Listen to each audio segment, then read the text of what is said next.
Baik, terima kasih teman-teman peserta Sekolah Jurnalisme Indonesia. Ini adalah seri pertama, yaitu di Jawa Barat. Ya, saya Uni Lubis senang banget bisa ngobrol. Kita nanti akan lebih banyak ngobrol di sesi. Kenapa judulnya? Sebenarnya kalau di judul acara itu adalah multitasking, benar kan? Nah, saya bikin multitasking atau multi-skill jurnalis. Multitasking itu adalah ketika atau tugas ganda ya kalau di KBBI, ketika seorang jurnalis harus mengerjakan, misalnya reporter harus juga ambil video, ya itu multitasking. Dan konotasinya itu kayak dipaksa bahwa kalian ditugasin, dipaksa nih sama kantor, ya. Tetapi saya sebetulnya lebih menyukai istilah multi-skill. Multi-skill itu adalah kita memiliki keterampilan yang beragam. Karena multi-skill lebih menggambarkan keinginan kita, ya, keinginan kita sebagai jurnalis untuk menguasai keterampilan yang beragam karena kita ingin tetap relevan, bisa mengikuti perkembangan situasi yang sedang terjadi. Jadi lebih pada kerelaan. Ya. Tahun 2000 saya ikut Jefferson Fellowship. Ini fellowship jurnalisme yang diadakan oleh Eastwell Center. Hampir waktu itu masih sekitar 3 minggu di Honolulu ya, Hawaii, enak banget dibayarin. Habis itu termasuk selama 10 hari keliling waktu itu ke 5 kota di Amerika dan berkunjung ke kantor-kantor media. Misalnya waktu itu berkunjung ke tahun 2000 ya, kantor The Washington Post yang legendaris itu. Waktu itu saya ketemu dengan red pal-nya, mereka tuh bilang waktu itu ya tahun 2000. Wah, jurnalis-jurnalis di koran sekarang nggak mau loh kalau disuruh nulis juga di website ya kan. Waktu itu mulai website loh, belum mulai media sosial, baru website, ya situs. Karena apa? Ya kita kan digaji cuma 1, kenapa kita harus kerja untuk 2? Mikirnya kayak gitu waktu itu. Dan karena di Amerika itu serikat pekerja di sana itu kuat, termasuk di media, itu menjadi problem besar banget untuk koran-koran di sana yang juga harus mulai mengisi website. Kan pada akhirnya mereka harus realistis, nggak bisa juga merekrut jurnalis yang lain untuk mengisi website. Ya, itu adalah pola pikir dan saya rasa itu semuanya seperti itu, termasuk di Indonesia ya kan, seperti itu. Digaji 1 kok nulisnya harus kerjanya untuk 2 platform. Fast forward sekarang ya kan. Wah, luar biasa. Platform aja ada macam-macam kan? Ada kalau distribusi Google di seluruh dunia termasuk di Indonesia 80% dari konten media daring itu masih didistribusikan lewat Google. Sebelumnya oleh Facebook ya, tapi sekarang Facebook udah terganti. Kemudian 2 tahun terakhir TikTok, ya kan? Ini semua media daring di seluruh dunia termasuk IDN Times dan saya yakin semuanya sebetulnya 2,5 tahun terakhir itu usernya stagnan. Bukan karena produk kalian itu jelek, tapi pola konsumsi, kebiasaan konsumsi informasi terutama di anak muda, Gen Z udah berubah. Bahkan Google Search sudah digantikan oleh TikTok Search. Anak muda nggak nyari ke Google, dia ngetiknya kata kuncinya di TikTok. Jadi ada perubahan konsumsi informasi di kalangan anak muda yang kalau di Indonesia itu 52% ya kan dari populasi mungkin ya.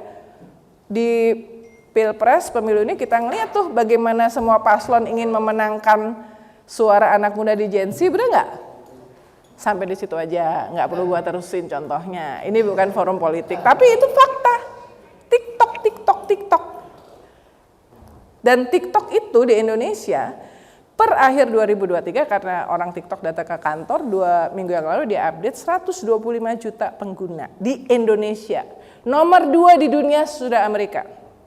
Luar biasa ya Indonesia ya. Nah, jadi sekarang kita semuanya harus meladeni atau mendatangi audiens media di berbagai platform. Tahun 2000 masih cuma antara nulis di koran, media cetak sama nulis di website kan. Sekarang udah banyak, nggak tahu lagi nih abis TikTok apalagi kan. Sampai 2 tahun lalu Instagram yang paling populer, ya nggak? Di kalangan anak muda tiba-tiba TikTok. Stop di situ dulu. Nah jadi multi skill ya. Nah ini adalah Uni Lubis zaman masih muda yang kiri ya.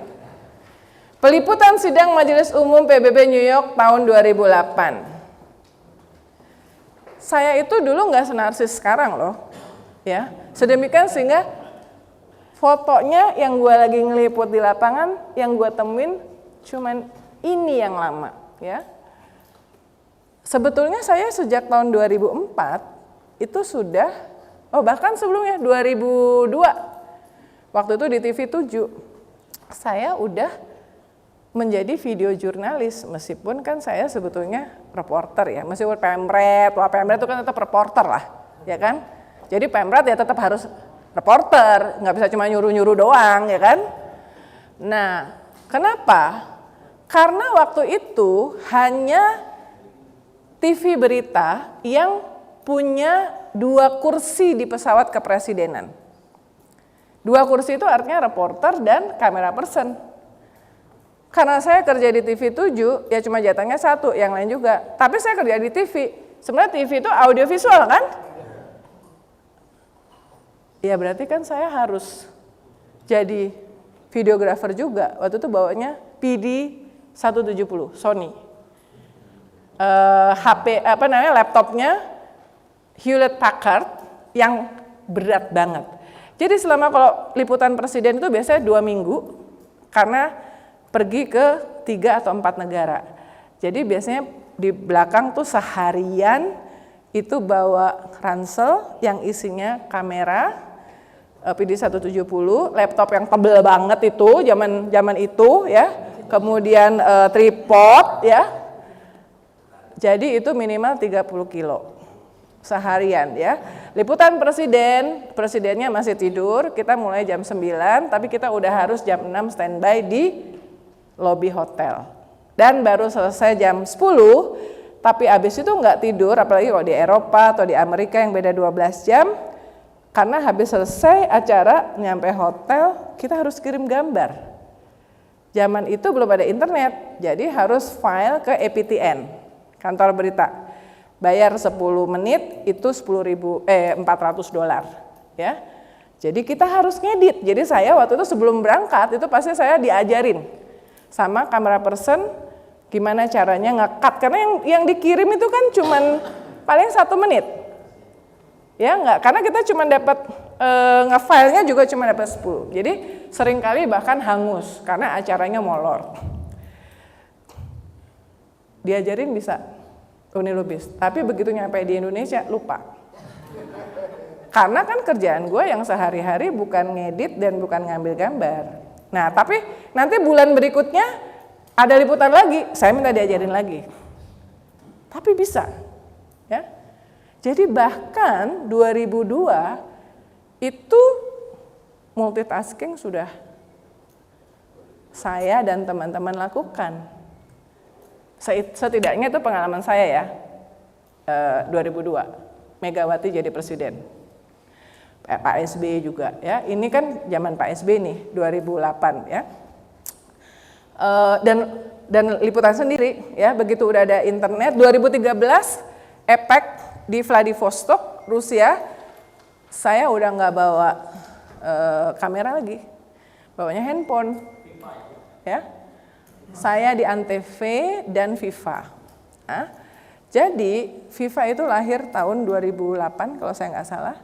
Saya adalah Wapemret dari Antv, tapi setiap kali keluar negeri atau kemanapun saya mesti bikin laporan tidak hanya untuk Antv, tapi juga untuk FIFA. Karena FIFA nggak ada di pesawat kepresidenan. Apakah ada yang nyuruh saya? Nggak ada. Itu adalah inisiatif. Karena saya ngerasa ya kasihan dong FIFA, sister company, masa nggak ada liputan presiden yang langsung. Itu satu. Yang kedua, ya seneng aja.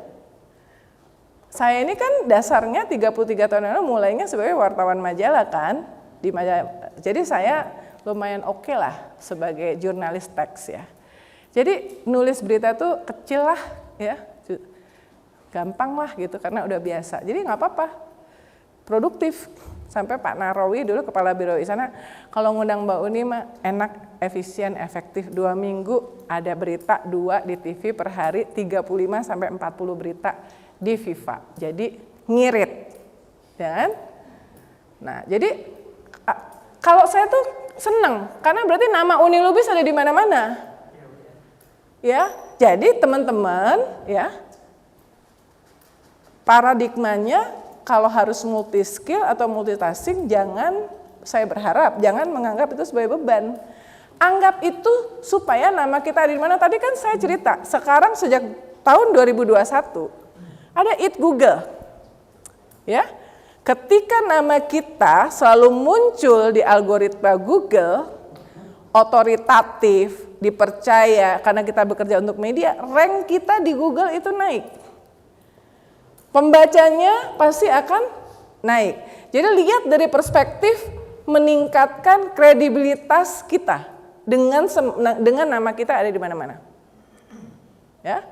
Nah, yang kedua ini liputan gempa sama alasannya liputan gempa tsunami Palu 2018 ada perusahaan pemetaan yang diminta oleh pemerintah untuk ngecek yang kan waktu itu ada likuifaksi ya, yang ambrol ya. Untuk ngecek supaya mana aja karena akan kemudian dibuat keputusan penanganan berdasarkan peta itu. Kebetulan saya kenal dengan perusahaan itu. Saya minta, boleh nggak? Saya minta seat. Supaya apa? Oh dapat gambar dari atas dong. Ya kan? Buat TV gambar di atas, keren banget. Waktu itu udah nggak kerja di TV. Di Rappler ya, di IDN Times. Tapi kan media daring bahkan makin kesini makin penting video. Jadi makanya kemarin Pak B bilang PJ Gubernur karena dia kan deputi kepala protokol ya istana ya. Dia itu udah selalu kalau ngirim press release dari kantor presiden dilengkapi foto, dilengkapi video. Karena video itu tidak hanya dibutuhkan oleh TV tetapi oleh media daring ya. Karena kita semuanya kan punya website, punya akun di media sosial tadi saya katakan, ya semuanya didistribusikan multi platform. Nah, jadi kesadaran untuk menjadi video jurnalis apa segala macam itu supaya udah berjalan lama, ya. Tahun 2004 di sini ada yang udah lahir belum? Hah? Kamu belum lahir? Tapi masih SD ya? Aduh, nah jadi itu. Nah, fast forward pandemik ya, 2 Maret 2020. Presiden Jokowi mengumumkan kasus yang pertama.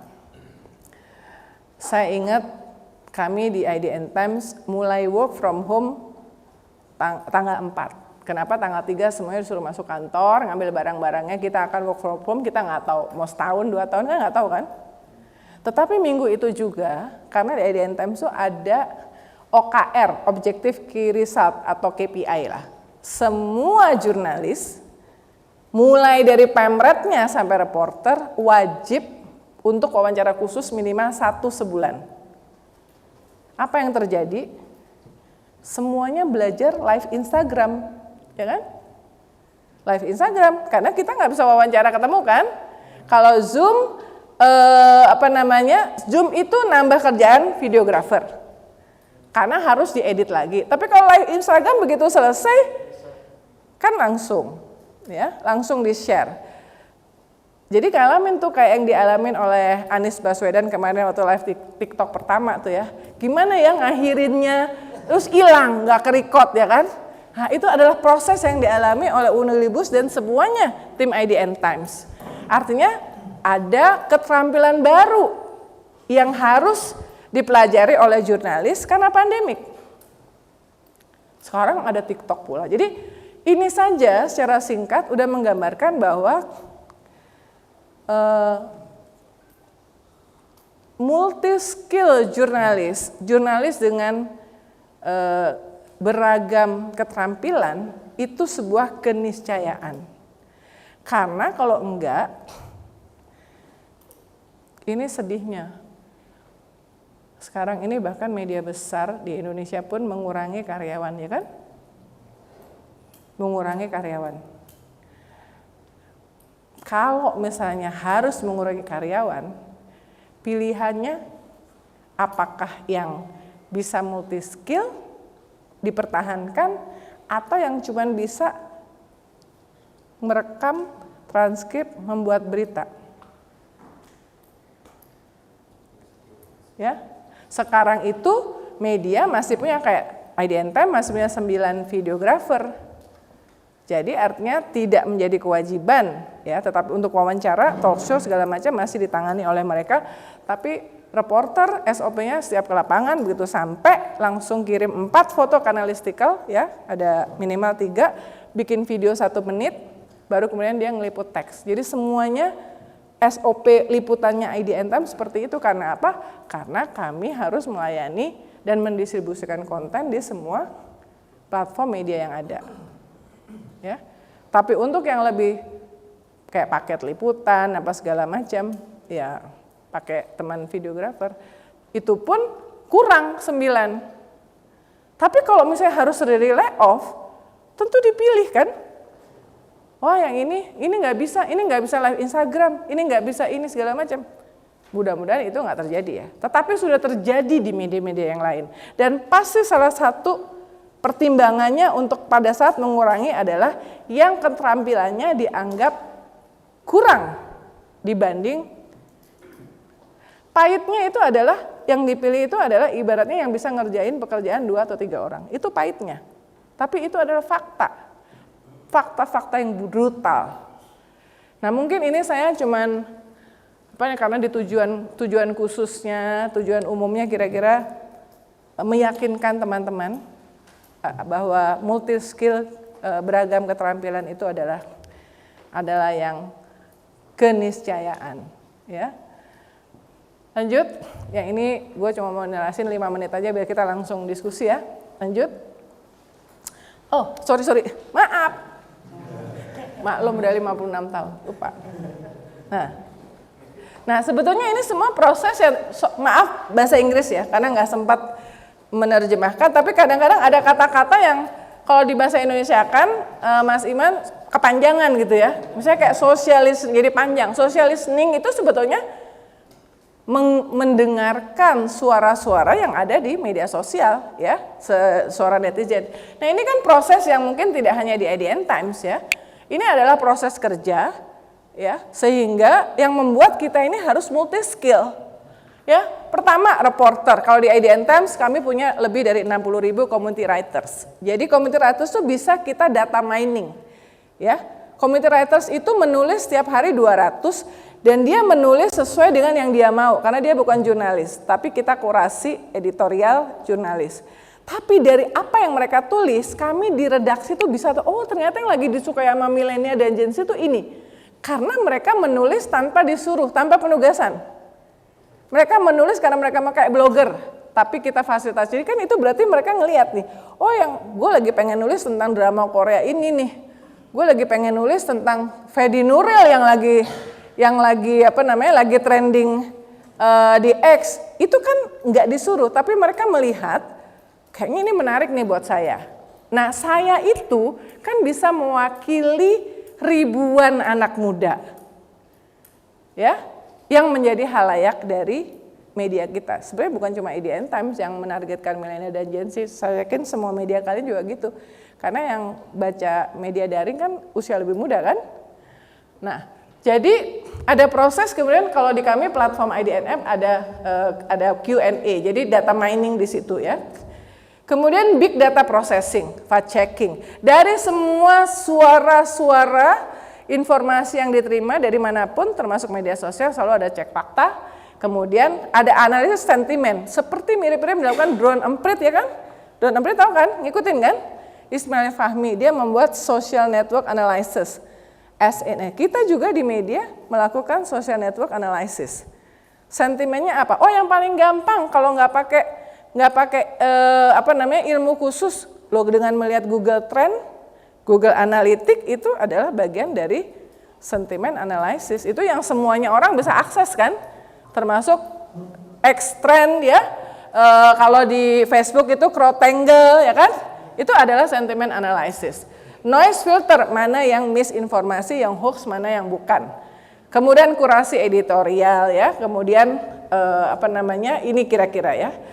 Kalian udah dapat itu semua, tapi ini proses aja karena ada social listening ya, audience reaction analysis. Begitu berita kita muncul, publish. Yang lebih seru kan melihat komennya, benar nggak? Seringkali audiens itu nggak baca artikelnya, nggak baca judul sama komen, karena komennya lebih seru nih, berantem nih. Apalagi kalau sekarang antara pendukung 01, 02, 03. Tapi kalian harus jeli. Justru dari kolom komen itu kita bisa dapat ide untuk mengembangkan berikutnya kan. Jadi memonitor reaksi dari audiens itu penting. Karena itu yang sedang menjadi perasaan kebatinan dari audiens kita. Nah, saya ngalamin tuh. Editor misalnya ngomong, aduh berat banget jadi editor, harus ngedit, harus nulis, mana orangnya kurang, harus monitor media sosial juga, ya kan? Ya 50% daripada traffic yang kita dapatkan di semua media sekarang, itu adalah justru didatangkan dari percakapan di media sosial. Angle berita saya, sejak awal, saya tuh sangat aktif di Twitter, tolong di follow ya, Uni Lubis di Twitter. Sosial media itu bermanfaat, satu, sebagai cheap tools of news gathering. Gampang kan? Kita nggak bisa nih kontak, nggak punya kontaknya Pramono Anung, ya kita mention aja dia, ya kan, di media sosialnya. Atau, oh ternyata dia bikin statement apa, atau sekarang misalnya pason-pason bikin, itu kan gampang, kita nggak perlu datang. Makanya dibilang cheap tools of news gathering, cara yang murah untuk mendapatkan informasi liputan. Ya. Kedua adalah angle tadi, ketika kita memantau reaksi dari audiens, kita punya pikiran untuk angle, sudut pandang, proses produksi berita. Bahkan kita bisa dapat foto, video kalau tim kita belum ada di sana. Dengan minta izin tentu aja ya. Kemudian kontrol. Uni Lubis kan nggak mungkin baca 600 sampai 800 tulisan yang dipublikasikan oleh IDN Times per hari. Tentu kalau ada orang yang berkeberatan merasa bahwa tulisan IDN Times itu salah, dia akan mention saya. Itu adalah bagian dari kontrol.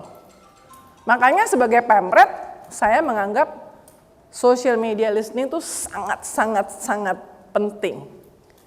Ya, mungkin saya tuh udah kayak kalau di kantor, nah ini akan ada ada Yogi ya. Saya udah kayak korlip. Tapi korlipnya adalah memantau apa yang terjadi. Seringkali gini, saya ngetesnya, ini saya kirim. Iya bun, lagi mau diproses, berarti lu telat. Saya bilang gitu aja komentarnya ya. Karena detik.com udah 37 menit yang lalu. Itu bagian dari kontrol. Begitu saya kasih link, iya sudah diproses, gitu. Berarti kalian telat. Itu bagian dari kontrol kan? Ya, jadi itu teman-teman mungkin secara sebagai pemicu ya, sebagai pemicu diskusi kita di sesi multitask. Tadi saya udah kirim video SEO ya kan? Tadi udah dibahas, sempat di sesi dengan Mas Iman, jadi tadi ada yang diskusi tentang apakah kita ngikutin apa yang populer di SEO, atau kita mengikuti kaidah bahasa, contohnya salat sama sholat. Ya, tadi saya setuju bahwa tetap salat sesuai kaidah bahasa, karena semakin banyak prinsip kerja artificial intelligence generatif, ya, termasuk ChatGPT yang sekarang lebih populer, itu ada semakin banyak input kata-kata dan informasi yang kita masukkan, maka itu akan menaikkan popularitas. Yang juga penting adalah tadi, kenapa kok Detik selalu, tadi kan ada bilang, tapi kalau Detik selalu nomor 1, ya Detik itu adalah media digital yang udah 20 tahun lebih. Dalam algoritma ada yang namanya maturity brand maturity. Ya, semakin lama, ya, semakin duluan, apalagi kemudian menjadi media yang besar karena dia menjadi market leader seperti detik.com di Indonesia untuk media digital, itu berarti brand maturity-nya itu pasti paling kuat. Kompas.com datang belakangan dari Detik, pasti brand maturity-nya juga nggak kalah, karena brand Kompas itu sudah kuat. Jadi ada namanya brand maturity. Ketika brand maturity-nya itu kuat, maka tulisannya akan dibaca lebih banyak. IDN Times saya kasih contoh. IDN Times itu mulainya 2014, ya, 8 Juni. Tapi waktu itu belum ada newsnya. Yang adanya itu adalah karena inspirasinya dari BuzzFeed, ya, yang 7 hal yang harus kamu lakukan supaya cowok kamu setia. Waktu itu Unilubis belum ada di situ, of course, ya kan. Jadi ya nomor 3 bikin kamu geleng-geleng, ya. Ini, jadi namanya istilahnya itu dulu creative writing, ya. Hype, entertainment, apa segala. Dia di IDN Times, brand IDN Times itu dibaca sebagai semacam blog, ya. Itu kayak tulisan blog kan. Jadi ketika kami memulai news, ya, saya masuk awal 12 Desember 2017 ketika semuanya kita mulai, butuh waktu minimal 2 tahun, newsnya IDN Times itu dibaca banyak. Karena yang nggak dianggap sebagai news, itu yang saya katakan sebagai implikasi dari brand maturity. Tapi tulisan entertainment-nya IDN Times, wow, media yang lain yang udah 20 tahun lebih dulu nulis entertainment kalah. Ya. Jadi saya ngasih target nih sama editor Hype. Kamu 100 juta sebulan, ya. Page views enteng. Karena udah dikenal di algoritmanya platform distribusi seperti Google, Facebook, dari konten itu namanya brand maturity. Ya, belakangan itu kemudian tulisan-tulisan news IDN Times mulai masuk, seringkali kita nggak kalah lah, bahkan di Google Search nomor 1. Jadi itu, ya, jadi jangan kecil hati, ya, kalau teman-teman yang di media yang lebih kecil, lebih belakangan, kok kalah terus? Ya itu tadi, ada hal-hal yang tidak bisa kita kontrol. Yaitu misalnya tadi, brand maturity, jumlah artikel, jumlah artikelnya IDN Times itu 5 kali lipat dibandingkan dengan Detik, 5 kali lipat dibandingkan dengan IDN Times. Pasti metriknya lebih tinggi. Belakangan kan ada Pikiran Rakyat, Tribun, karena dengan sindikasinya jadi banyak kan. Dan sempat kan waktu Alexa, sebelum Alexa mati kan di atas, ngalahin Detik. Apalagi Detik belakangan, baru belakangan care terhadap berita daerah, bener nggak? Bikin biro-biro lagi, ya. Sebenarnya Tribun udah kuat. Jadi ada hal-hal yang tidak bisa kita kontrol. Jangan fokus pada yang itu, fokus pada yang bisa kita kontrol. Apa yang bisa kita kontrol?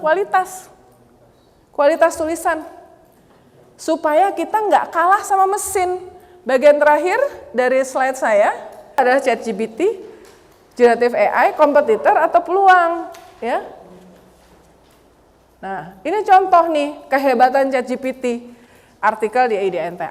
IDN Times menggunakan ChatGPT. ChatGPT itu muncul bulan November tahun 2022. bulan Januari kita sudah menggunakan ChatGPT dengan disclaimer di bawahnya bahwa artikel ini dibuat berdasarkan ChatGPT. Itu bagian dari etika.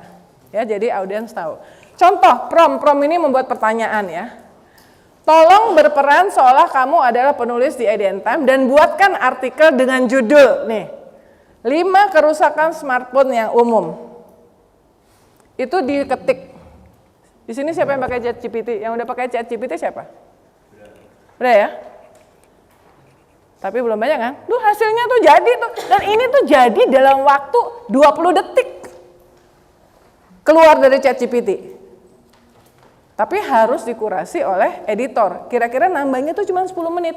Bayangkan, kecepatan dari mesin mencoba menggantikan peran dari jurnalis yang malas. Ini saya mesti kasih catatan ya. Kalian yang targetnya 20 artikel sehari, ya enak nih ChatGPT, enak. Ada yang gratis, saya masih pakai yang gratis, ada juga ChatGPT 4 yang bayar $20 ya sebulan, tapi pakai yang gratis saja. Nah, jadi nih, coba diklik aja ya di handphone kalian ya, IDN Times 5 kerusakan smartphone yang paling umum. Sengaja saya minta ini tidak digunakan untuk news, jadi hanya untuk yang aman secara etika jurnalistik. Karena news itu kan ada soal cover both side apa segala macam, tapi yang kayak gini-gini ya. Jadi 10 menit bisa jadi artikel. Wah, gue gak apa-apa ditambahin target gue 30 nih jadi penulis terproduktif, ternyata bikinnya pakai ChatGPT kan. Tapi itu tadi yang saya katakan di awal, ini membantu untuk mempercepat riset. Kalau tadinya kita harus riset 5 artikel untuk membuat satu artikel, hanya dengan membuat prompt atau membuat pertanyaan, ya kita dalam waktu 10 detik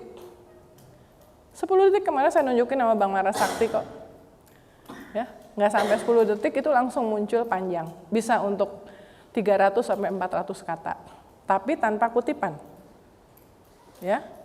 Dan tadi saya katakan artikel jurnalistik itu yang membedakan dengan artikel mesin itu adalah kutipan. Point of view, personalisasi. Jadi kalau jurnalis yang malas, nggak mau wawancara, hanya mendasarkan pada ini, tadi less credible, benar nggak? Kan kenapa butuh kutipan? Wartawan TV itu selalu harus ada soundbite. Kutipan itu meningkatkan kredibilitas tulisan kita, karena kita reporting beneran kan, nggak cuma copy paste dari tulisan kan. Bahkan kita tulis tuh di situ, oh kata Uni Lubis dalam acara Sekolah Jurnalistik Indonesia pada hari Kamis tanggal 8 2024. Berarti dia benar ada di situ. Tapi yang malas ya diambil aja mungkin dari yang lain. Nah, jadi banyak contoh ya, IDN Times itu udah pakai artificial intelligence sejak tahun 2018. Kemarin udah saya bahas di video ya, di video yang implementasi kerja jurnalistik, karena kayak tim isi robot itu berita skor sepak bola itu udah sejak tahun 2018 udah pakai robot. Tapi analisisnya yang manusia. Tapi kalau untuk breaking-breakingan nih, nah ini saya kasih tuh peristiwa terbaru berita tanggal hari Senin. Pakai keywordnya aja, lihat kalian, klik ya. Semafor Microsoft, coba baca. Semafor SEMAFOR dan Microsoft keywordnya, ya di Google aja. Semafor SEMAFOR. Semafor ini perusahaan media inovatif, pendirinya adalah Ben Smith. Ben Smith itu juga mendisrupsi dunia jurnalis di Amerika dan dunia ketika dia mendirikan BuzzFeed. Ya, Semafor, SEMAFOR sama Microsoft. Siapa yang udah lebih cepat dapat berita yang muncul apa? Tadi yang biasa suka,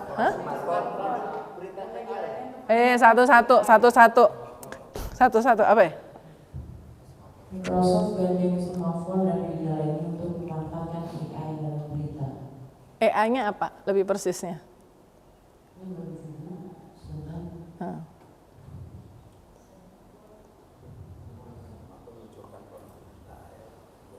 Dalam produksi konten.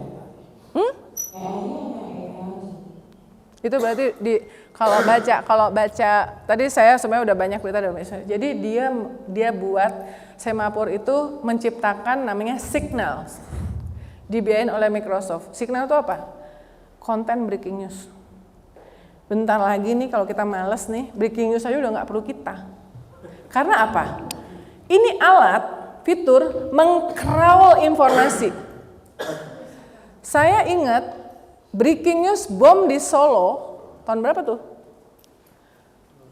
Saya yang pertama kali break. Kenapa? Nggak sengaja. Saya follow berteman di Facebook dengan orang yang saudaranya adalah polisi di Solo. Ya, polisi di Solo kan datang pertama kali nih, bom meledak, dia langsung kasih ke keluarganya kan? Keluarganya upload di Facebook, kebetulan dia temen gue. Saya cek waktu itu belum ada semua media di Indonesia. Jadi kita pertama kali. Nah, ini ya signals yang kayak gitu, yang ada di media sosial, yang karena semua orang ini kan fear of missing out ya, pengen upload dulu ya, naluri manusia lah selalu ingin berbagi. Kalau bagian jeleknya bergosip ya kan, tapi bagian positifnya berbagi. Dia upload nih di media sosialnya, itu algoritma Signal itu akan ngambil. Dan Semapur perkiraannya akan menjadi media pertama di dunia yang akan selalu leading dalam breaking news. Udah nggak perlu lagi jurnalisnya ngeliput ke lapangan baru terus dapat breaking news atau apapun. Padahal 10 tahun yang lalu aja saya nulis tuh di unilubis.com breaking newsnya waktu Whitney Houston meninggal ya. Sejak mendarat daruratnya US Airways pesawat di Sungai Hudson ya, Hudson River, itu momen ketika untuk pertama kalinya media dan jurnalis di-bypass oleh media sosial dan netizen dalam melakukan breaking news. Karena itu orang yang lagi nyebrang pakai ferry, ngelihat itu pesawat, kok tiba-tiba ada pesawat yang mendarat darurat, dia tweet. Ya, dia adalah yang pertama kali fenomena breaking news di Twitter, bukan di media. Jadi makin kesini nih kerjaan kita sebagai jurnalis itu udah di-bypass oleh media sosial. Dan sekarang dengan AI yang terbaru, Semapur, dia nggak perlu jurnalis untuk breaking news. Dia baca tuh dari siapapun yang nge-tweet langsung breaking news dia. Dari saksi mata kan?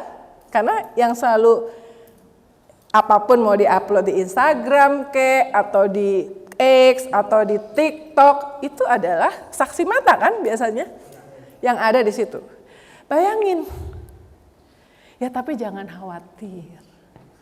Breaking news kita boleh kalah. Tapi berita berikutnya mestinya kita jangan malas. Makanya bikin SOP. Kalau kantornya belum bikin SOP, bikin buat kalian pribadi. Begitu breaking news yang pertama misalnya, katakanlah bom meledak di mana gitu ya. Semua media dan kalian itu mesti udah punya template bom meledak, grafis ataupun breaking news. Yang kedua di mana 5W1H-nya kan.